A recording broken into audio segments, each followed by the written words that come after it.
జగడాలమయంగా మారిన జగిత్యాల కేంద్రీయ విద్యాలయం భూమి కేటాయింపు అంశంపై మరోసారి రగడ జరిగే అవకాశం ఉందన్న ప్రచారం జరుగుతోంది. ముందుగా 2 ఎకరాలే ఇచ్చిన రాష్ట్ర ప్రభుత్వం ఆ తర్వాత బీజేపీ ఆందోళనతో దిగొచ్చి 5 ఎకరాలు కేటాయించింది. ఇప్పుడు మరో 5 ఎకరాల అంశం తెరపైకొస్తోంది. కేంద్రీయ విద్యాలయ నిర్మాణంపై జగిత్యాల ఎమ్మెల్యే సంజయ్ కుమార్ను నిజామాబాద్ బీజేపీ ఎంపీ ధర్మపురి అరవింద్ మళ్లీ టార్గెట్ చేయబోతున్నారా? పిక్చర్ అభి బాకీ హై అని ఎంపీ ఎందుకు అంటున్నారు? 5 ఎకరాల కేటాయింపునకే అంత రచ్చ చేసిన అరవింద్ మళ్లీ అంతే మొత్తం భూమి కావాలని డిమాండ్ చేస్తే ప్రభుత్వం ఒప్పుకుంటుందా? Was the story?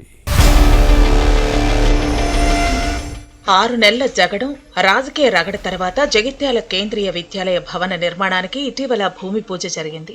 దీన్ని చల్గల్లోనే ఏర్పాటు చేయాలని నిజామాబాద్ బీజేపీ ఎంపీ ధర్మపురి అరవింద్ పట్టుబట్టి మరీ ప్రభుత్వాన్ని ఒప్పించారు. మంత్రులు అడ్లూరి లక్ష్మణ్, శ్రీధర్ బాబుతో సమన్వయం చేసుకుని 5 ఎకరాలను కోరిన చోటే ఇప్పించుకున్నారు. జగిత్యాల కేంద్రీయ విద్యాలయానికి ల్యాండ్ కేటాయించే అంశంపై ముందుగా పెద్ద వివాదం జరిగింది. ఎమ్మెల్యే సంజయ్ కుమార్ ను టార్గెట్ చేశారు ఎంపీ అరవింద్.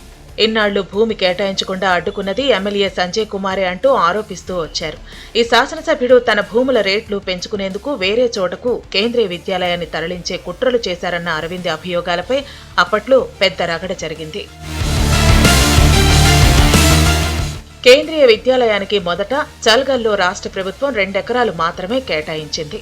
కానీ 5 ఎకరాలు ఉండాలన్నది నిబంధన. కేవీకి 2 ఎకరాలు మాత్రమే కేటాయించడం వెనుక జగిత్యాల ఎమ్మెల్యే సంజయ్ కుమార్ కుట్ర చేశారని అరవింద్ ఆరోపిస్తూ వచ్చారు. 5 ఎకరాలు కావాలని బీజేపీ ఆందోళన చేసింది. జగిత్యాల బీజేపీ ఇన్ఛార్జ్ పోగా శ్రావణి దీక్ష చేయాలనుకున్నా పోలీసులు అనుమతి ఇవ్వకపోవడంతో రచ్చ జరిగింది. దీంతో ఎంపీ అరవింద్ ప్రభుత్వ పెద్దలతో మాట్లాడి కేంద్రీయ విద్యాలయానికి 5 ఎకరాలు కేటాయించేలా వ్యూహాత్మకంగా వ్యవహరించారు.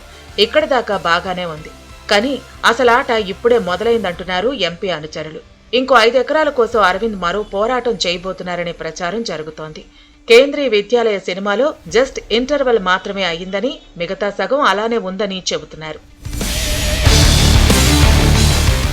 కేంద్రీయ విద్యాలయానికి 5 ఎకరాలు కేటాయింపే చాలా ఆలస్యమైంది. ఇక మిగతా 5 ఎకరాలు అంటే ఇంకెంత రచ్చ చేస్తారో అనే ప్రచారం జరుగుతోంది.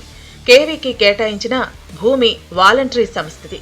దీంతో మిగతా 5 ఎకరాల కేటాయింపు సాధ్యమేనా అన్న చర్చ సాగుతోంది. అయితే కేంద్రీయ విద్యాలయానికి 2 ఎకరాలు, యంగ్ ఇండియా ఇంటిగ్రేటెడ్ స్కూలుకు తొలుత 10 ఎకరాల ల్యాండ్ కేటాయించింది. కానీ 2 విద్యా సంస్థలకు ప్రభుత్వం ఇచ్చిన భూమి సరిపోదు. దీంతో యంగ్ ఇండియా ఇంటిగ్రేటెడ్ స్కూలును వేరే చోట నిర్మించాలని ఆలోచిస్తున్నారు.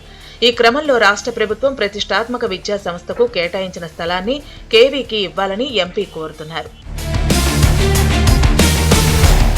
కేంద్రీయ విద్యాలయంపై ముందుగా సంజయ్ కుమార్ కొంత గందరగోళానికి గురయ్యారు. ఒకసారి చల్గల్, మరోసారి టిఆర్ నగర్, ఇంకోసారి పొరండ్ల అని మంత్రి అడ్లూరి లక్ష్మణ్ తో కలిసి భూములను పరిశీలించారు. వాస్తవానికి చల్గల్లో 5 ఎకరాలు కావాలని 2025 నవంబర్లోనే జిల్లా ఇన్ఛార్జ్ మంత్రి ఉత్తమ్ కుమార్ రెడ్డికి జగిత్యాల ఎమ్మెల్యే సంజయ్ కుమార్ వినతి పత్రం అందించారు. కానీ మళ్లీ ఏవైందో కానీ 3 చోట్ల పరిశీలించడంతో ఎంపీ అరవింద్కు అనుమానం వచ్చింది. అందుకే ఎమ్మెల్యేని టార్గెట్ చేశారు. ఎంపీ విమర్శలతో ఎమ్మెల్యే సంజయ్ బద్నాం అయ్యారు.